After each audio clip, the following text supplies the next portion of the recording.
अधिक मास महात्म्य अध्याय 4. श्री गणेशाय नमः.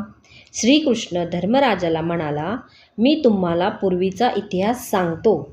ही पांचाली तुमची पत्नी पूर्वजन्मी मेधावी नावाच्या ब्राह्मणाची कन्या होती.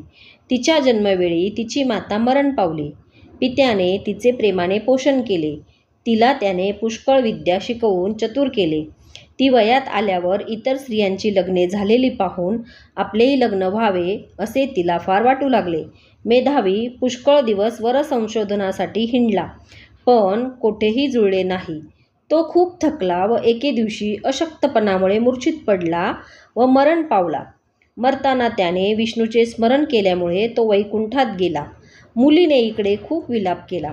तिचे रडणे ऐकून आसपासचे कित्येक लोक तिची करुणा येऊन तेथे आले व सर्वांनी मिळून तिचे सांत्वन केले व मेधावीच्या प्रेताचे दहन केले. मुलगी एकटीच राहू लागली. काही दिवसांनी तेथे दुर्वास मुनी आले.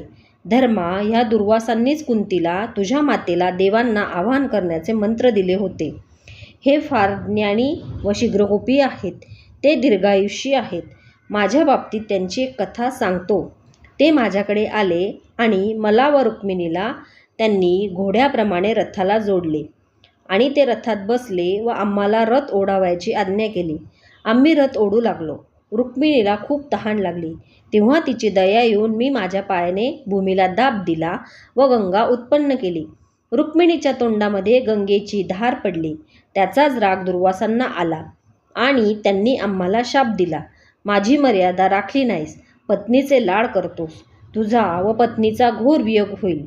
रामावतारात हा शाप भोगावा लागला. हे दुर्वास मुनी त्या कन्येच्या घरी आले. तिने पाहुणचार केला, आपली ओळख सांगितली व त्यांनी म्हटले, मेधावी ऋषी धार्मिक व तू त्यांची कन्या ज्ञानी व व्रतस्थ आहेस. कैलासाहून बद्रिकाश्रमात जाताना तुला भेटून जावे म्हणून आलो. तुझे कल्याण असो. तेव्हा ती कन्या म्हणाली, आपल्या आगमनाने व दर्शनाने माझे हितच होणार ह्यात शंका नाही, पण माझे लग्न होत नाही म्हणून मी फार दुःखात आहे. मला जगावेसे वाटत नाही. माझे दुःख दूर करता येईल का? आपण कृपा कराल का? मला उत्तम वर मिळावा म्हणून मी काय करू? असे बोलून ती उदासपणे स्वस्थ राहिली.